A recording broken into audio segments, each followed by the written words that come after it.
क्या प्रातः क्लास है? 22 दिसंबर 1967। अधिकार चला है मुझे प्यार की जिंदगी देने वाले। ओम। रूहानी बाप रूहानी बच्चों आत्माओं को समझाते हैं।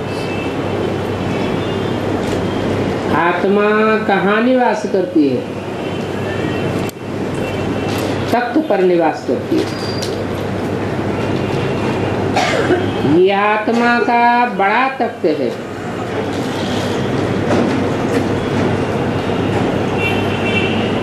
इसको शास्त्रों में कहते हैं उत्तमांग।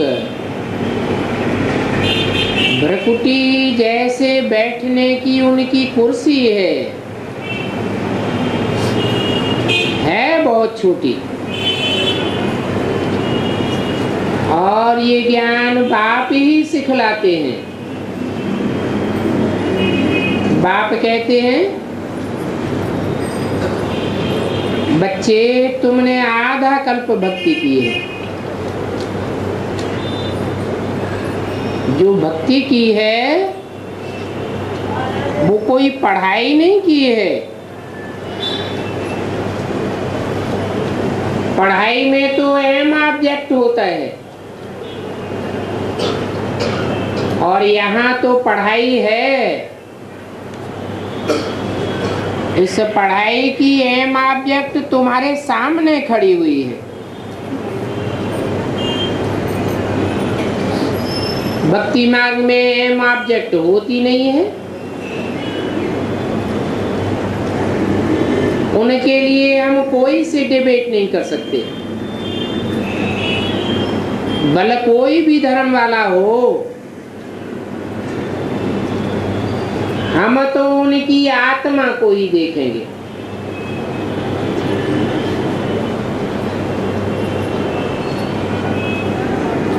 आगे शरीर को देखते थे, अब आत्मा को देखने से कहेंगे हम भाई को देखते हैं और हमारा कोई संबंध नहीं है। और संबंध देखेंगे तो देखने से क्रिमिनलाई काम करेगी। भाई अर्थात आत्मा समझने से क्रिमिनलाई काम नहीं करेगी। हम भी आत्मा, ये भी आत्मा। आत्मा ही आर्गन्स द्वारा बोलती है अथवा सुनती है। आत्मा के सिवाय दूसरी कोई बात याद नहीं आवेगी।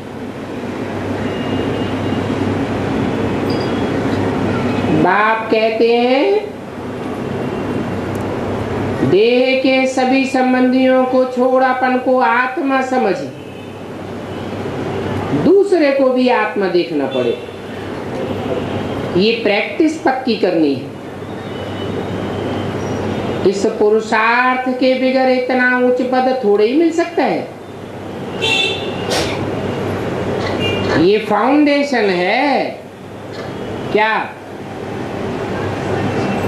अपन को ज्योति बिंदु आत्मा समझना।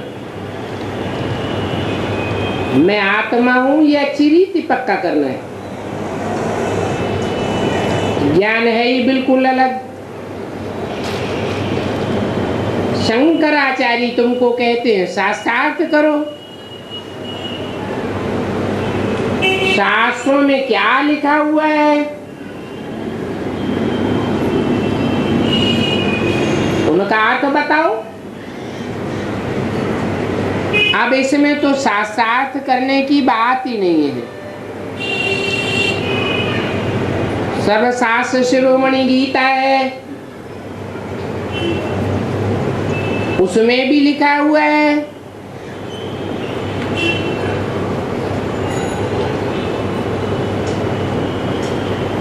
जब मनुष्य शरीर छोड़े तो भ्रुवोर मध्य प्राणमावेश सम्यक।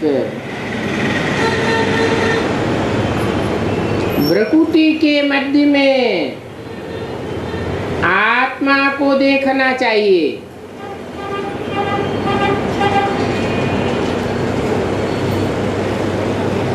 और आत्मा का रूप क्या बताया? अणोमणीयान् समनुस्मरेत्य है। अणु से भी अणुरूप आत्मा है, जिसकी ज्योति आंखों से निकलती है।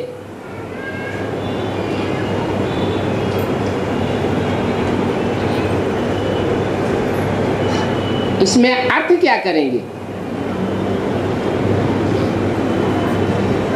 ये तो पढ़ाई है, पढ़ करके नर से नारायण बनना है, अमरपुरी में जाना है। अभी तो मृत्युलोक में बैठे हैं।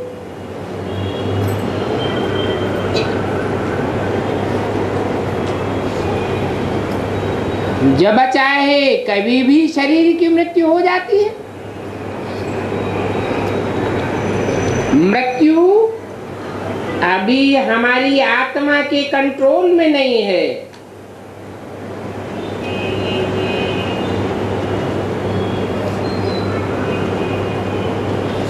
अमरपुरी में जाने के लिए पुरुषार्थ करना है, प्रैक्टिस करनी है, या बैठ करके शास्त्रार्थ करना है। पढ़ाई में कब डिबेट होती है क्या? वो लोग तो ड्रामा को बिल्कुल ही नहीं जानते। तुम बच्चे तो जानते हो, शिव बाबा हमको पढ़ाते हैं। इस पढ़ाई से फिर हम आधा कल्प सुख पाते हैं। तो जो शिव बाबा तुमको बैठे पढ़ाते हैं, उनकी तुम पूजा करते हो क्या?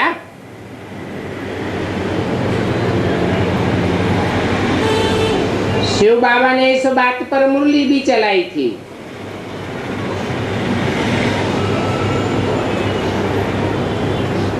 उनको समझाना चाहिए, जिस शिव बाबा को तुम पूजते हो वो तो ज्ञान का सागर है, और वो ज्ञान का सागर हमको पढ़ाई रहे हैं।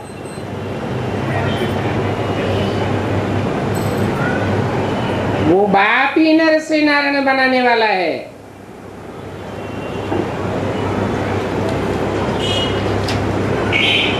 उनकी पहले पहले भक्ति भी अभी विचारी होती है।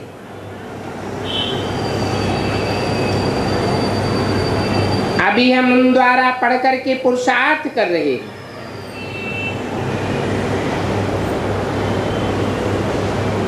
किन द्वारा?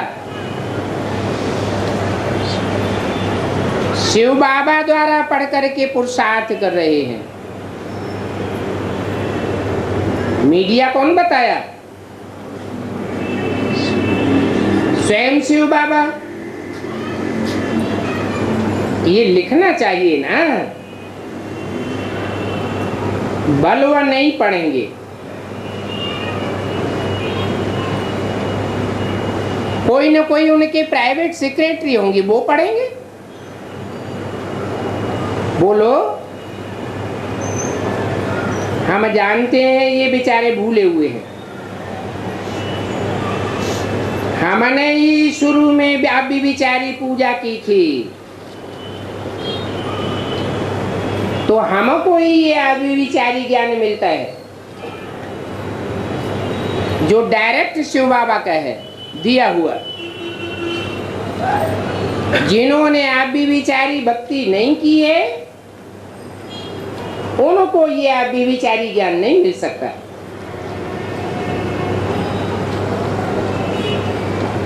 अभी तो सब भी विचारी पूजा करते रहते।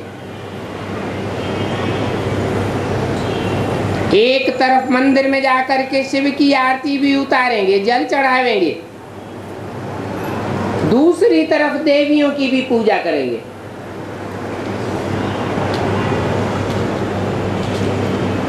उनको समझाना है अभी वो शिव बाबा हमको पढ़ाते हैं और पढ़ाकर कहते हैं मन मना भव, सिर्फ मेरे में मन लगाओ तो मेरे जैसे बन जावेंगे और देह के सब संबंध छोड़ दो।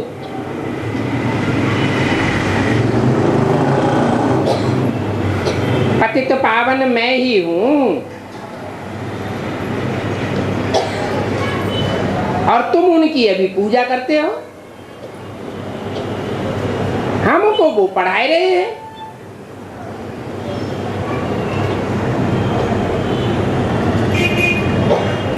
पढ़ाई भी पढ़ाए रहे हैं, राजयोग भी सिखलाए रहे हैं,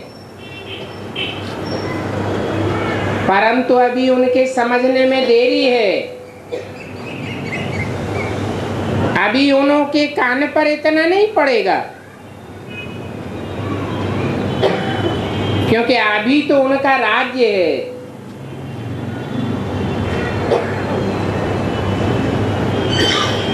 तुम जानते हो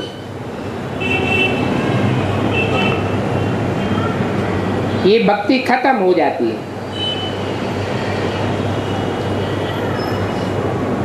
अभी अगर तुम उनको ज्ञान दो तो प्रेसिडेंट आदि सब कहेंगे वाह, ये ब्रह्मा कुमारियां इतने बड़े बड़े सन्यासियों को ज्ञान देती हैं, शंकराचार्य को सुनाती हैं।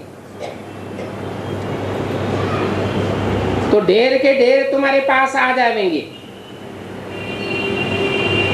क्योंकि वो तो फिर भी सन्यासी है और तुम तो गृहस्थी हो।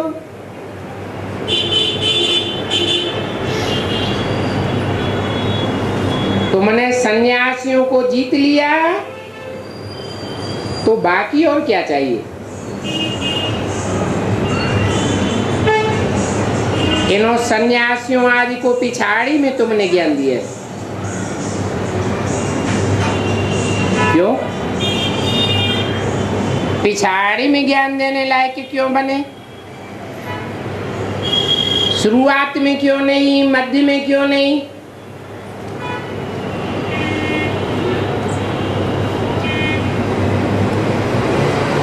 क्योंकि सन्यासी कहते आए हैं गृहस्थी जीवन गिरिहस्थी का जीवन है। क्योंकि खुद तो वो पवित्रता के ऊपर विजय प्राप्त नहीं कर सके गृहस्थी जीवन में रहते हुए, जन्म जन्मांतर छोड़ छाड़ करके भागते रहे। उनको पढ़ाने वाला ऊंचते ऊंच बाप नहीं मिला, जिसका गायन भक्ति मार्ग में प्रवृत्ति मार्ग का है या निवृत्ति मार्ग का है। भक्ति मार्ग में ऊंचते ऊंच गृहस्थी कौन है? जो भगवान के रूप में गाया हुआ है, शंकर पार्वती। उनको जगत का पितर कहा जाता है, पूर्वज कहा जाता है।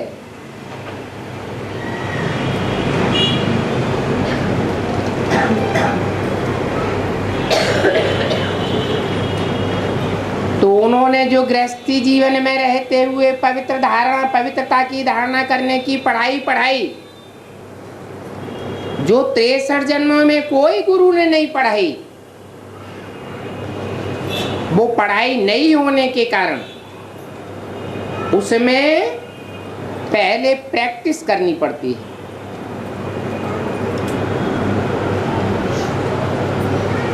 इसलिए बोला है अभ्यासेन तो कौन्तेय,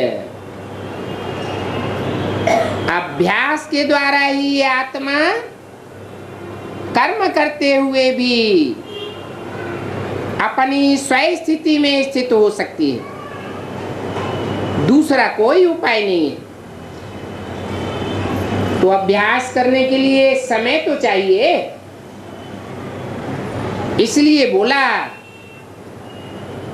कि अंत में तुम इन सन्यासियों को भी जीत लेंगे।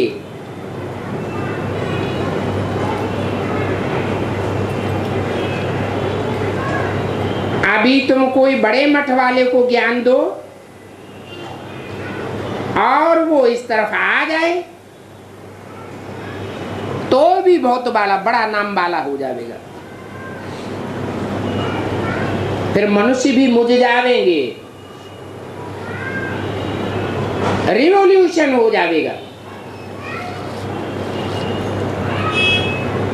बाप कहते हैं इन सन्यासियों आदि का विचारों का कोई दोष नहीं है। मैं ही आकर के तुम बच्चों को ये ज्ञान सुनाता हूं कि घर गृहस्थ में रहते हुए कैसे आत्मा को, मन बुद्धि को एकाग्र करना है। तुमको कर्म संन्यास नहीं सिखाते हैं, कर्म योग सिखाते हैं। कर्म इंद्रियों से कर्म भी करना है, परंतु मन बुद्धि से बाप को याद करना है। वो लवर्स होते हैं, वो भी तो कारखाने में काम करते करते एक दूसरे को याद में रहते हैं ना।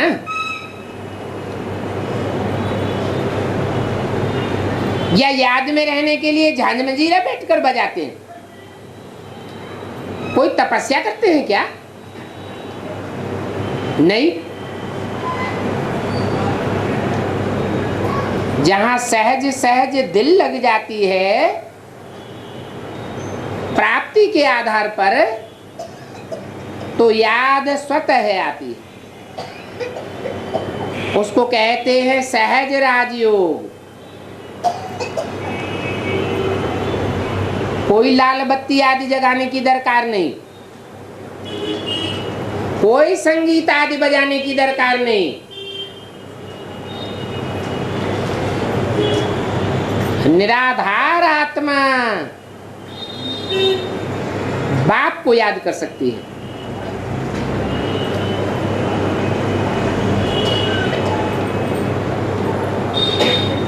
इस ज्ञान के लिए डिबेट आदि करने की तो दरकार ही नहीं।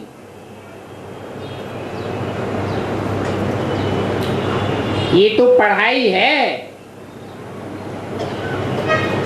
ऊंच से ऊंच बाप की, जो एक बाप ही पढ़ाई सकते हैं।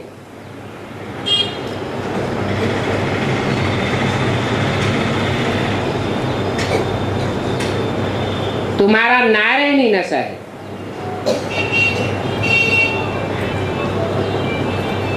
मनुष्यों को तो होता है धन का नशा, तुमको नारायणी नशा है। उनके पास धन है तो धनवान होने के कारण उनको धन का नशा होता है, और तुम्हारी बुद्धि में कौन बैठ गया?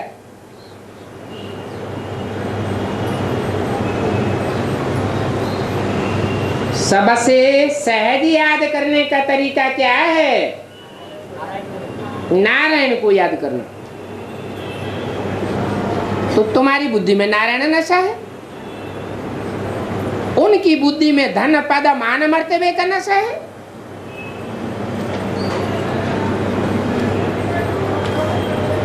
गैन भी संत समय का ही है। किनकी दबी रही धूल में किनकी राजा खाए, किनकी ले गए चोटा किनकी आग जलाए। अब ये दुनिया ही खलास होने वाली है। चाहे कितने भी कोई धनवान हो, उनके धन का ये हस्र होना है। जल्दी वो समय आने वाला है, आ रहा है।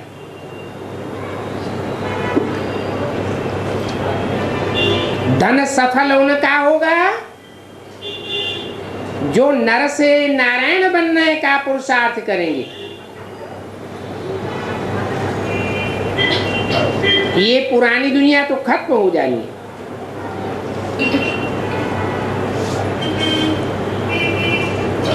संन्यास का अर्थ क्या है सो भी कोई नहीं जानते। सम माने संपूर्ण, न्यास माने त्याग। जो कुछ हाथ में हो, बैंक बैलेंस में हो, मित्र संबंधियों के पास हो, जमीन में गाड़ दिया हो, उस सब का त्याग करो ईश्वरीय सेवा में। तो संन्यास का अर्थ है हाथ खाली करना।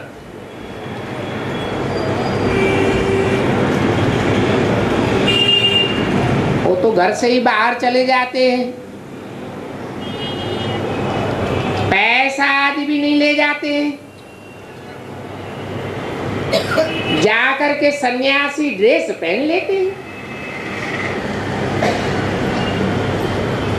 अहमदाबाद में ऐसे बहुत स्थान है सन्यासियों के लिए, भंडारा लगा पड़ा है,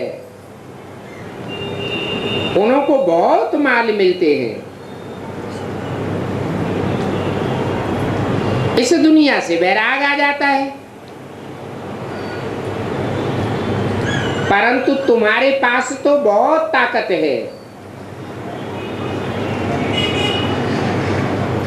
तुमको आधा कल्प के लिए बहुत धन माल मिल जाता है।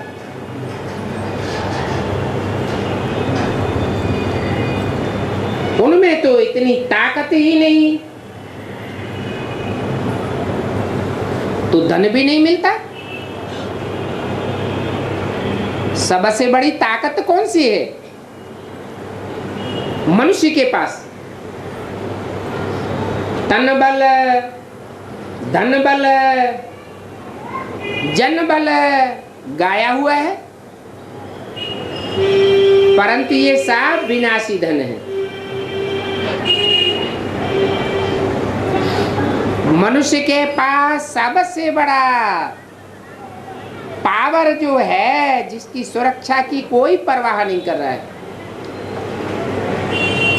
धन इकट्ठा करने में लगे हुए हैं, तन की ताकत बनाने में लगे हुए हैं, जनबल इकट्ठा करने में लगे हुए हैं। परंतु मनुष्य का जो मनोबल है, बुद्धि बल है,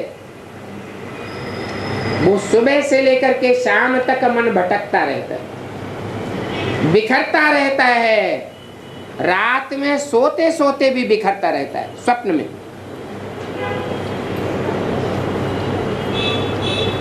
तो उसको एकाग्र करने का पुरुषार्थ किसी को पता ही नहीं है।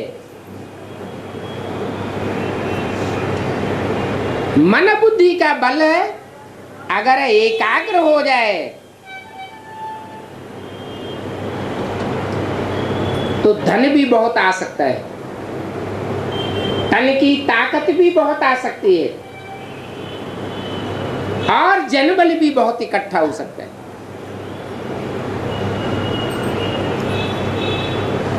तो चार बलों में से सबसे ज्यादा पावरफुल बल कौन सा हुआ? मनोबल, बुद्धि का बल, जिसको आत्मा कहा जाता है, आत्मिक बल। आज दुनिया किसके पीछे पड़ी हुई है? सारा टाइम कौन से धन के पीछे लगाए रहे हैं? धन बल के पीछे लगाए रहे हैं। धन बल के पीछे भी इसलिए लगाए रहे हैं कि अपनी देह और देह के संबंधी उनके तन का पोषण होता रहे जन्म जन्मांतर, पीढ़ी दर पीढ़ी।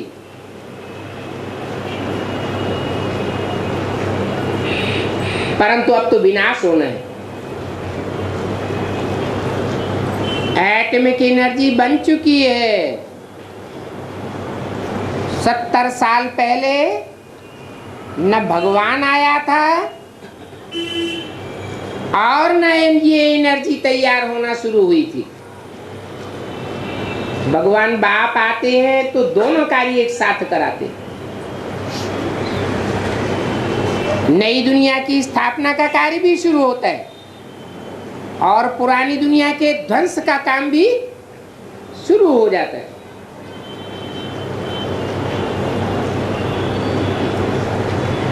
तो मुख्य पावर कौन सी हुई? धन बल, तन बल, जन बल मुख्य पावर नहीं है। मनुष्य के पास मनोबल ही मुख्य पावर है।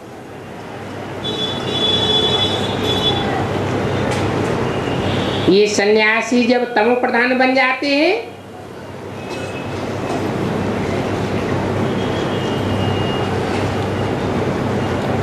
तो लौट कर शहर में वापस आ जाते हैं।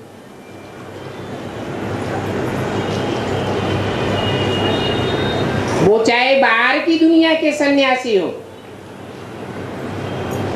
और चाहे ब्राह्मणों की दुनिया की सन्यासी हो।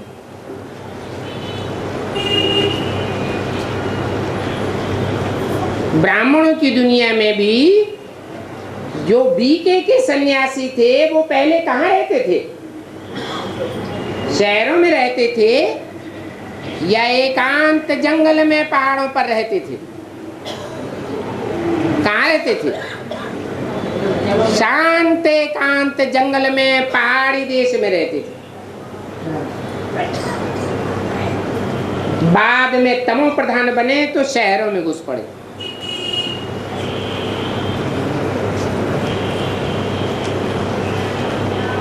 तो बेसिक की बात हुई। बेसिक वाले तो बेबी बच्चे हैं बुद्धि से,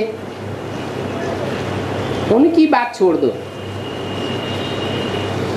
ब्राह्मणों की दुनिया में जो एडवांस्ड हैं उनमें भी जो सन्यासियों के बीज हैं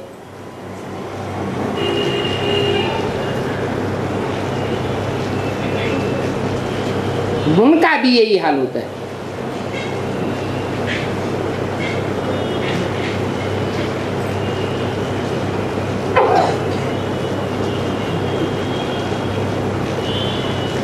ये भी तमो प्रधान बन जाते हैं तो फिर लौट कर घर वापस आ जाते हैं।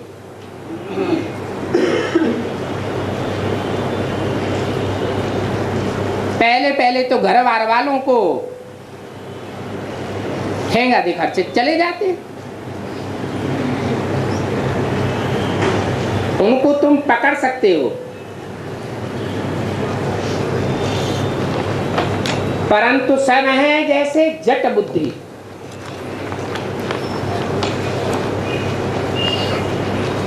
बाईस दिसंबर 1967 की वाणी का दूसरा पेज। उन जट बुद्धियों को बाप का और बाप के असली ज्ञान का पता ही नहीं है, अपने ही अहंकार में रहते हैं।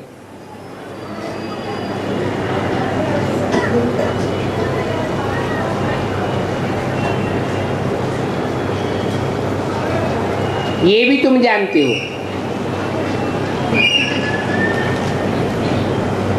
जो इस ईश्वरीय ज्ञान को अच्छी तरह पढ़े हुए होंगे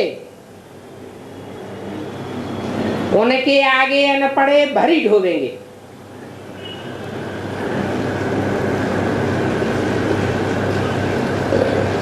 लक्ष्मी नारायण के चरणों में तो सब झुकते हैं। क्यों? बड़े से बड़े सन्यासी भी ओम नमो नारायण कहेंगे, नारायण को नमन करेंगे। क्यों झुकते हैं उनके चरणों में सब? और देवताओं की ग्लानि भी कर सकते हैं, करते हैं, भगवान की भी ग्लानि करते हैं। लेकिन लक्ष्मी नारायण की ग्लानि कहीं शास्त्रों में नहीं है। उनसे जाए धन मांगते हैं।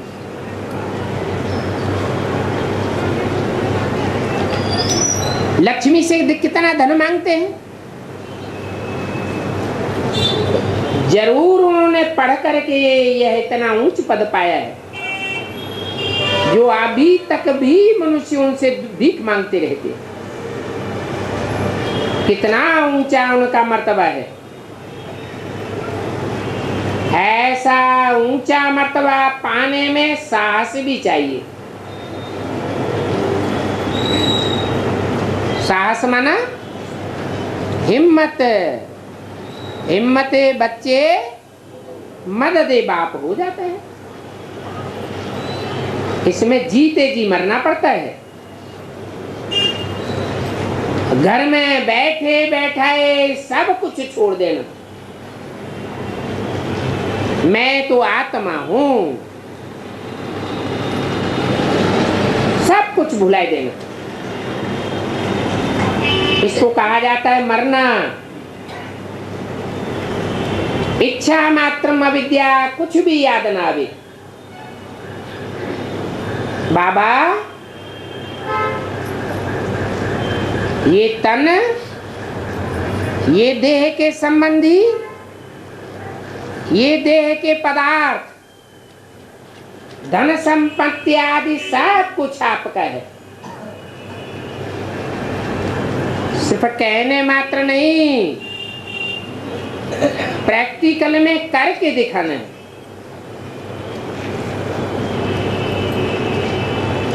जो नहीं करेंगे प्रैक्टिकल में, आखिरी में उनको भी मरना तो है कि बचे रह जाएंगे। तन धन धाम सुहृद परिवार सब खलास होगा या नहीं होगा? सब का आगे पीछे खलास होना है।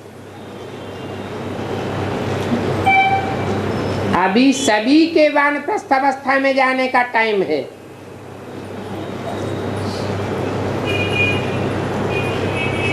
यहाँ तो अकाल मौत भी कितनी होती रहती है, कितने मर जाते हैं। जो नई दुनिया आने वाली है वहां तो अकाल मौत कब नहीं होती। हद की भी अकाल मौत नहीं होती और बेहद की अकाल मौत भी नहीं होती। बेहद की अकाल मौत क्या होती है? हाँ, वहां उस नई दुनिया के संगठन में कोई को भी कोई अनिश्चय नहीं आवेगा। अनिश्चय रूपी मृत्यु होगी नहीं। यहाँ तो बैठे बैठाए पता ही नहीं चलता है इनको क्यों अनिश्चय हो गया, कहाँ चले गए। वो है ही अमरलोक, कोई मरता ही नहीं है। अमरनाथ बाबा और अमरनाथ बाबा के बच्चे, जैसा बाप वैसे वैसे बच्चे। मनुष्य बंदर खावेंगे, ऐसा कैसे हो सकता है?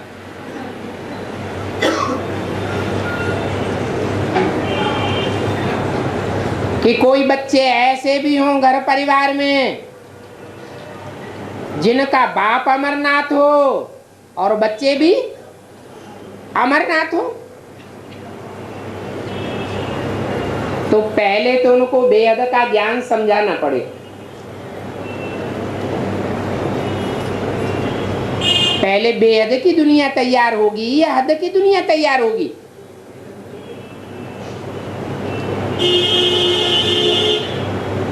तो बंदर खावेंगे।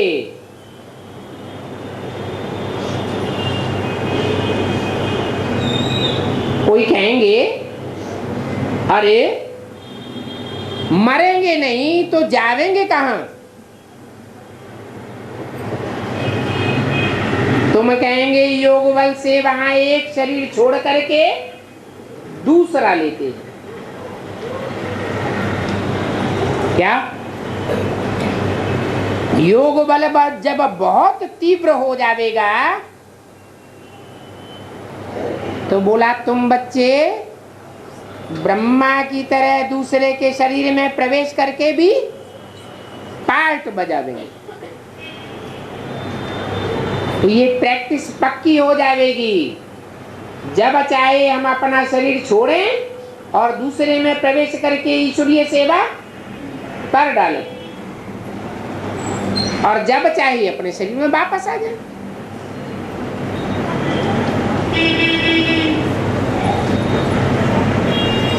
कहेंगे ये भी तो शरीर छोड़ना हुआ ना। अरे शरीर तो छोड़ा ना, परंतु किस युक्ति से छोड़ते हैं वो भी तो समझने की बात है।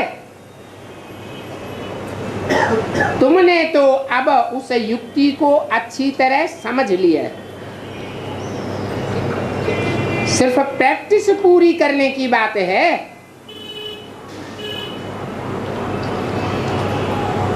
और ये प्रैक्टिस बाप गरीब बच्चों को ही समझाते हैं। धनवान जिनकी जॉइंट फैमिली है,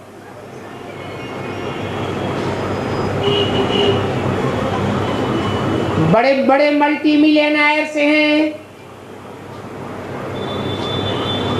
वो तो इस ज्ञान को समझेंगे नहीं। तो पहले यहाँ गरीब अबलाएं ही आती हैं।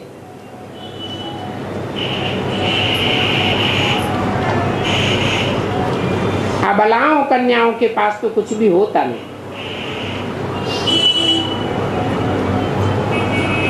इन अबलाओं को बल देने वाला है बाप।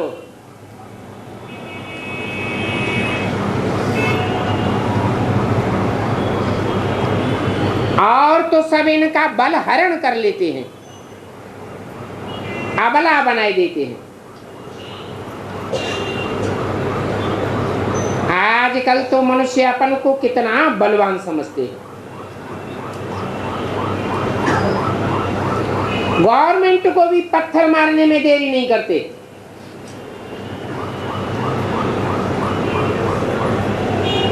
इस स्थापना में भी, इस ईश्वरीय गवर्नमेंट में भी बाप को कितना विघ्न पड़ते हैं।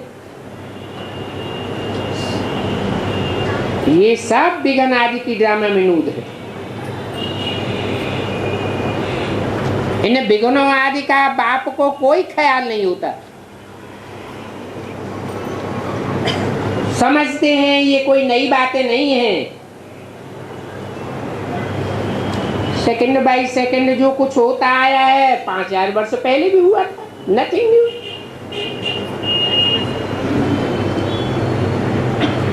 अभी ये म्यूजियम स्थापन किया है, नथिंग न्यू।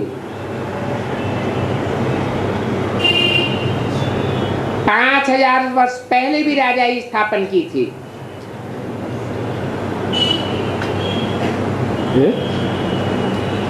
सन 67 में कौन सा म्यूजियम स्थापन किया?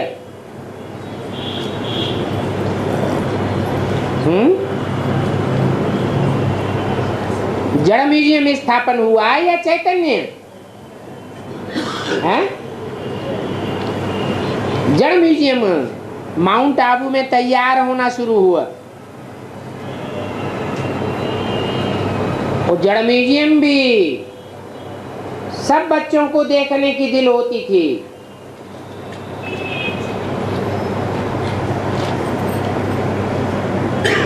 बाप कहते हैं ये नथिंग न्यू। 5000 वर्ष पहले भी राजा ही स्थापन की थी। ये राजाई स्थापन करने के लिए ये म्यूजियम भी रचा था श्रीमत पर।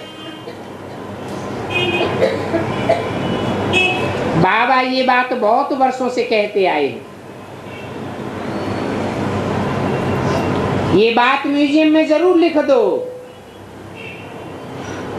अखबारों में भी पढ़ता है। 100 साल पहले ये हुआ था, हम कहते हैं 5000 साल पहले भी ये हुआ था।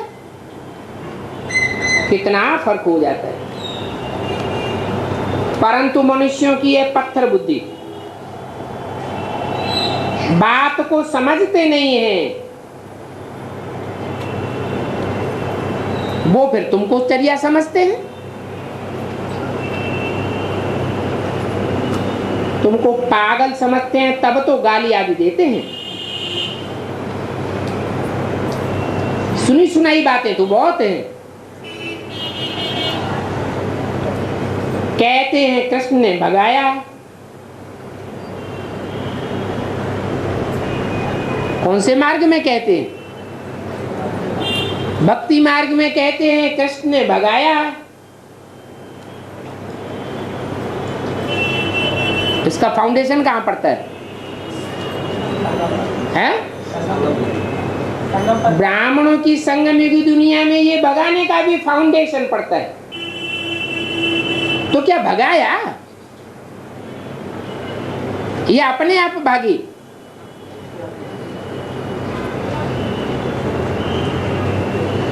उनको ये थोड़ा ही पता है कि अगर भगाया भी तो पटरानी बनाने के लिए भगाया।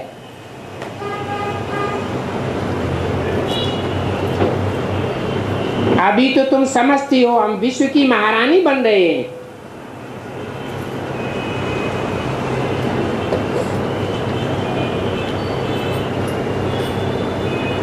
बाकी तुम भागे विकारों के कारण,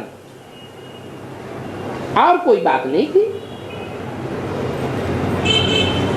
तो ये सब बातें बाप ही बच्चों के लिए समझाते हैं।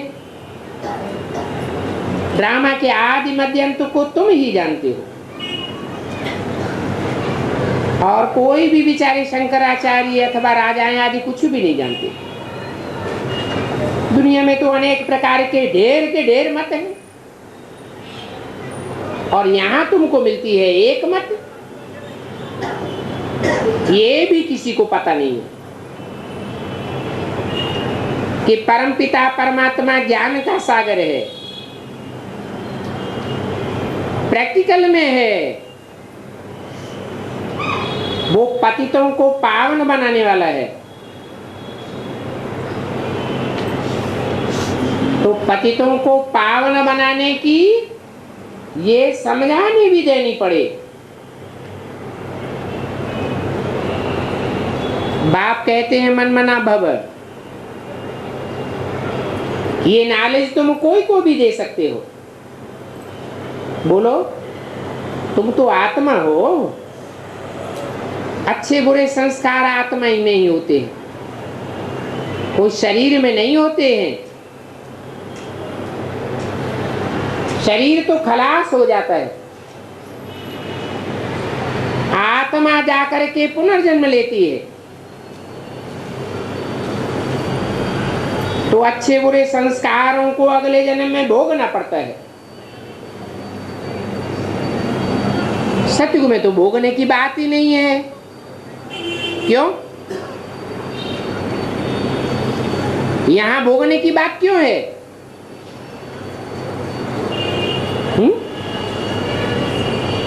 अरे युग तो सतयुग भी है और युग कलयुग भी है। यहाँ अच्छे बुरे संस्कार क्यों भोगने पड़ते हैं और वहां क्यों नहीं भोगने पड़ते हैं? वहां क्यों नहीं विकर्म होते? अकर्म क्यों होते हैं? वहां आत्मिक स्थिति होती है। कोई को वहां देह की स्मृति नहीं होती है। देह की स्मृति के कारण विकर्म बनते हैं देहभान से। तो वहां भोगना से कैसे छूटते हैं, सो अभी बाप समझाते हैं।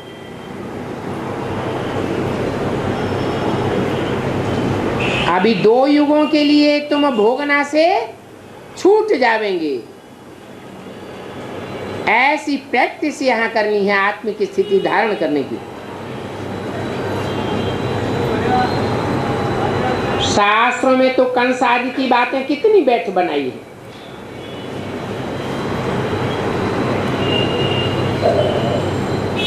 कृष्ण के साथ कंस दिखाते हैं। अब वो कौन सा कृष्ण था जिसके पीछे कंस पड़ा हुआ था? दादा लेखराज की बात है क्या? उनके पीछे कोई कंस पड़ा हुआ था क्या?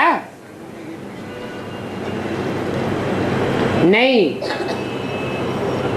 ये अंत समय की बातें हैं। आगे तो तुम भी कुछ भी नहीं जानते थे। बाप कहते हैं तुम अपने अंदर को पूछो कि पहले हम क्या थे।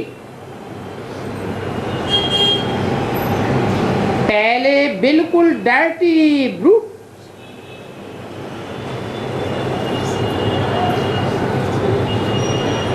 इन देवताओं को मानते थे कि ये सर्वगुण संपन्न है, हम पापी कपटी नीचे हैं।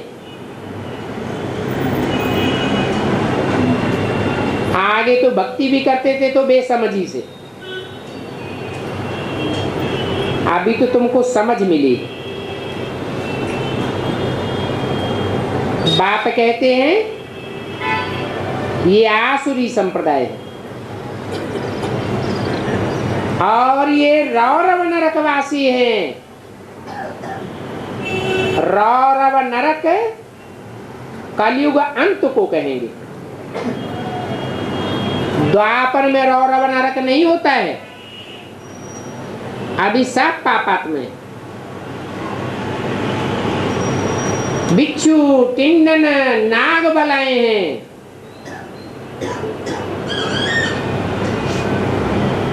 नागलोक का है ना, कितना एक दो को दुख देते। ये है ही आसुरी शैतान संप्रदाय। तुम अभी बनते हो ईश्वरीय संप्रदाय।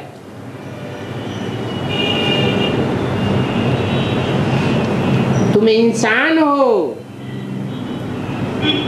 आत्मिक स्मृति की शान में रहने वाले हो।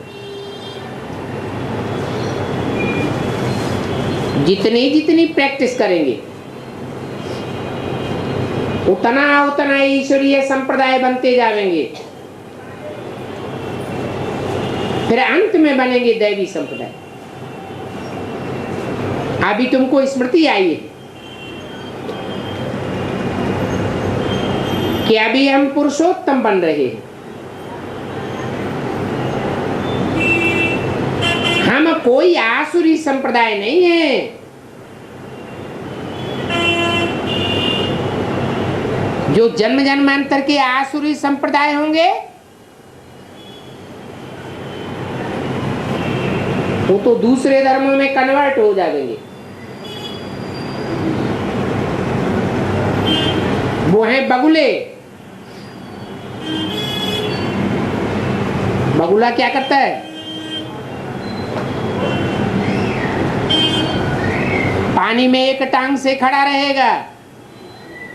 देखने वाले समझेंगे बहुत बड़ा तपस्वी है, और जैसे ही मछली आई सामने गटाक से गटक जाएगा।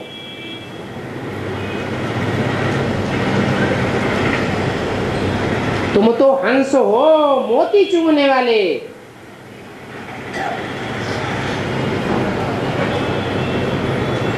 तुम गंध वाली मछलियां खाने वाले नहीं हो।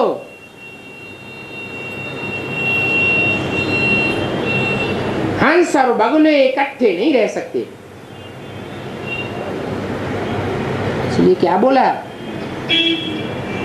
ये ब्राह्मणों का किला ऐसा बन जाएगा जिसमें कोई भी विकारी पतित पांव भी नहीं रख सकेगा। अभी तो देखो ब्राह्मण बच्चों में भी कब कब लून पानी हो पड़ते हैं। बाप कितना समझाते हैं अपन को आत्म समझो, आत्म की स्थिति में पक्के रहो तो लून पानी नहीं बनेंगे। देह भान आता है तो लड़ाई झगड़ा करते हैं। अपन को भी आत्मा समझो, दूसरे को भी आत्मा देखो, परंतु ये टेव, ये अभ्यास पक्का न होने के कारण, ज्ञान की पूरी धारणा न होने के कारण फिर जात पात आदि के भेद में आ जाते हैं। ये दक्षिण भारत का है, ये उत्तर भारत का है, ये जन्म से ब्राह्मण है, ये जन्म से शूद्र है, ये मुसलमान है, ये हिंदू है।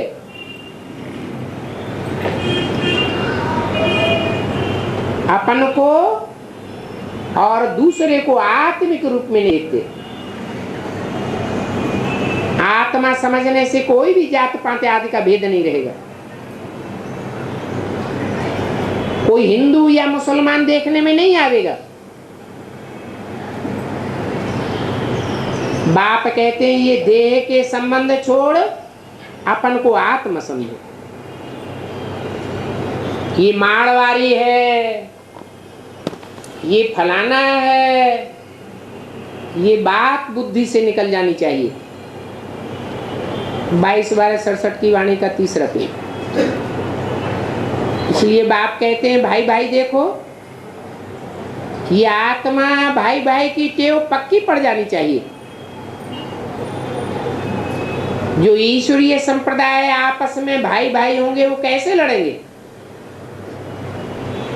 तो बाबा युक्ति बतलाते हैं। बाबा सर्जन है ना, तो सर्जन को ख्याल रहता है ऐसी दवाई देवे जो इनका देहबान छूट जाए। एक दो को भाई भाई अर्थात आत्मा की दृष्टि से देखें। आत्मा भ्रकुटी के बीच में रहती है। हमको आत्मा का ही ज्ञान देना है, आत्मा को ही देखना है, जात पात का भेद निकल जाए। नहीं तो एक दूसरे से लड़ते रहेंगे, टिप्पणी करते रहेंगे।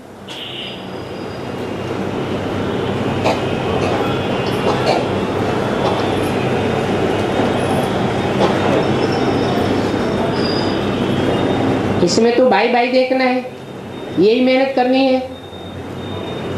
सन्यासियों को भी तुम समझा सकते हो, परंतु उनको समझाने वाले बड़े होशियार पावरफुल चाहिए। योग का जौहर बहुत अच्छा चाहिए। कई बच्चे योग बल को भी पूरा समझते नहीं है। आत्मा की दृष्टि से एक दो को देखें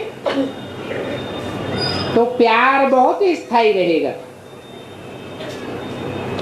ये तो तुम भी समझते हो। ये सारी आसुरी भ्रष्टाचारी संप्रदाय है,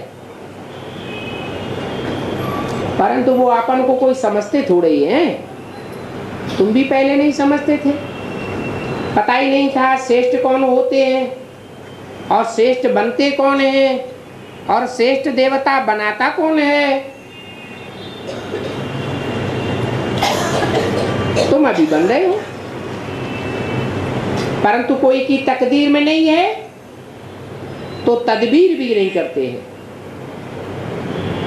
बाप कहते हैं मैं तो एक रस सेवादारी हूं, सबकी सेवा करता रहता हूं।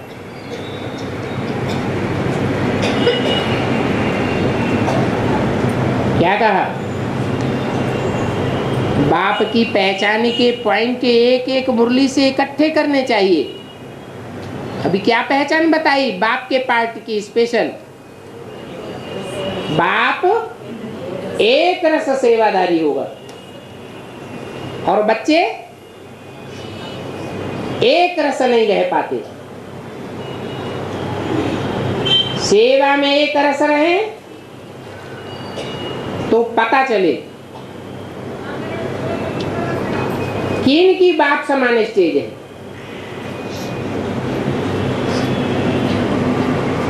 मुझे बुलाया ही है पतितों ने, काहे के लिए? आकर के मुझे पावन बनाओ, तब तो बुलाते हैं पतित पावन आओ और हमको सुखधाम ले चलो। अभी तो तुमको नफरत आती है, समझते हो बरोबर हम विष्टा के कीड़े थे, अभी हम उससे निकल आए हैं।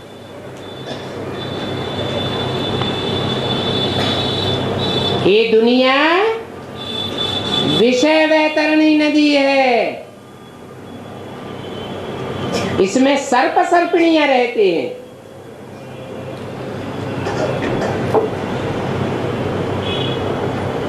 विषय वैतरणी नदी का किस नाम से रूप से गायन है?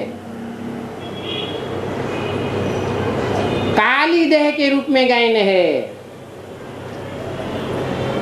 जहां सर्प सर्पिणियां रहते हैं। कृष्ण के लिए कहते हैं काली देह में सर्प ने डसा तो काला हो गया।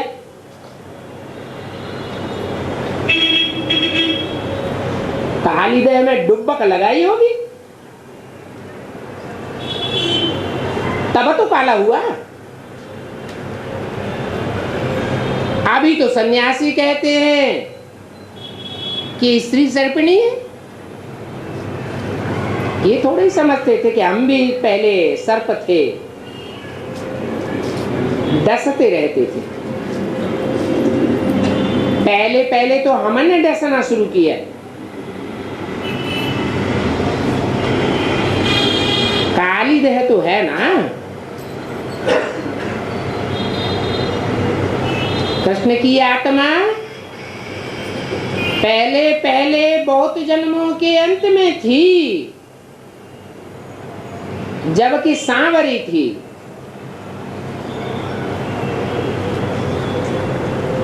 विषय वैतरणी नदी में थी ना, उसको काली देह कहेंगे। और बाप है भगवान। भगवान जानते तो है ना कौन कौन गुलाब के फूल हैं और कौन अक के फूल हैं, कौन सुगंध देने वाले हैं आप व्यभिचार की और कौन व्यभिचार की दुर्गंध देने वाले हैं। अक के फूल को तो कोई भी खाना सूंघना पसंद नहीं करेंगे।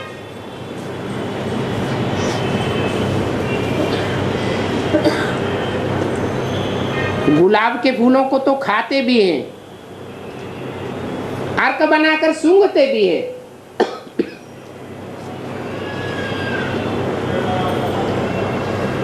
अर्क का फूल तो जैसे कड़वा फूल है, उसमें हाथ लगाओ तो आंख भी खराब हो जावे। ऐसे ऐसे अर्क के फूल हैं। बुद्ध रूपी आंख थोड़ी भी अटैच हो गई तो दृष्टि ही भ्रष्ट हो जाएगी। खुद भी समझते हैं हम कांटा है, मैं किसको सुख देने वाला नहीं हूं। बेहद के बाप तो हर एक को जानते हैं ना। ये बेहद का बाप बेहद का टीचर भी है, क्योंकि सभी टीचर्स का टीचर है। और सभी टीचर्स को तो मनुष्य पढ़ाई पढ़ाते हैं, मनुष्य गुरु पढ़ाई पढ़ाते हैं, परंतु इस टीचर को पढ़ाने वाला कोई मनुष्य गुरु नहीं हो सकता।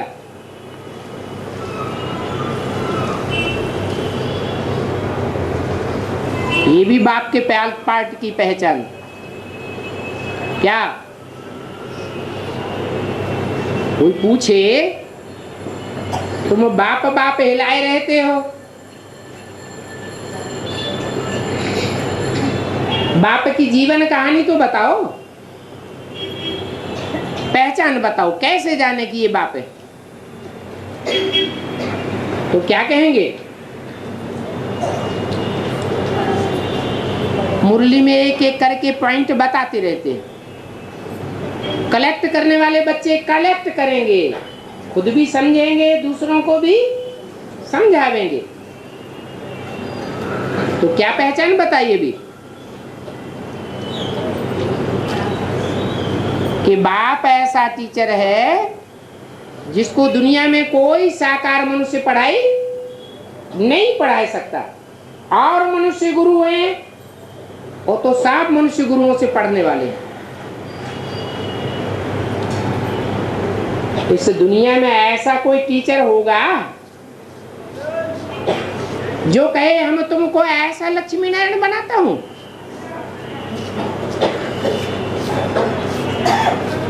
लक्ष्मी नारायण बनाता हूं ये कहने वाला होगा तो साकार होगा या निराकार होगा? कहेगा तो मुख से ही।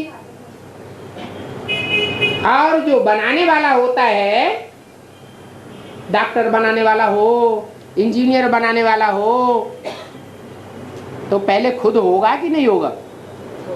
है? पहले तो खुद होगा। इनकी श्रीमत पर चलते हैं तो मानना चाहिए। अगर भगवान का भी नहीं मानेंगे तो बाकी किसका मानेंगे? बाप कहते हैं तुम भाई भाई हो ना, फिर तुम्हारी विकार की दृष्टि क्यों जानी चाहिए? ये टेव बहुत अच्छी डालनी है। महावीर महावैनियों को बहुत खबरदार रहना है। काम महाशत्रु है। इस माया रूपी ग्राह से व मगरमच्छ से बड़ी संभाल करनी है। कहाँ है न मगरमच्छों के मुख में न पड़ जाओ। माया बहुत जोर से चमाट लगाई देती है, बहुत ऊंचे ऊंचे विश्व के मालिक बनने से गिराई देती है। ऐसा न हो सो सदगुरु निंदक ठौर न पावे, उस स्टेज में चले जाओ।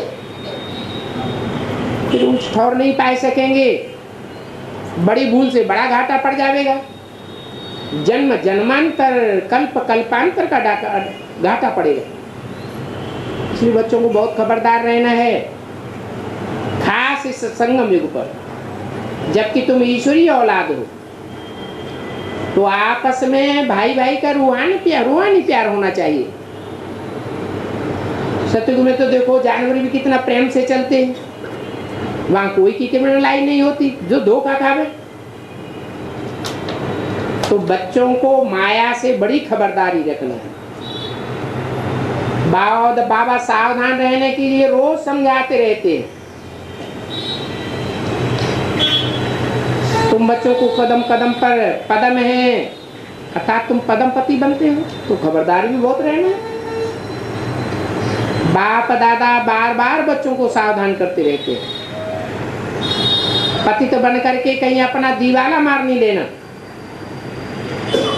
दिन प्रतिदिन माया तमो प्रधान अवस्था धारण करती जा रही है। समझना चाहिए हमको कौन श्रीमत देते हैं, मानना चाहिए। तुम आत्मा भाई भाई हो, कभी विकार की दृष्टि न जाए। आत्मा को देखो, भाई को देखो, टेव पक्की रखो। इस बात में मेहनत है। अच्छा मीठे मीठे सिकिल दे बच्चों प्रति याद प्यार, गुड मॉर्निंग।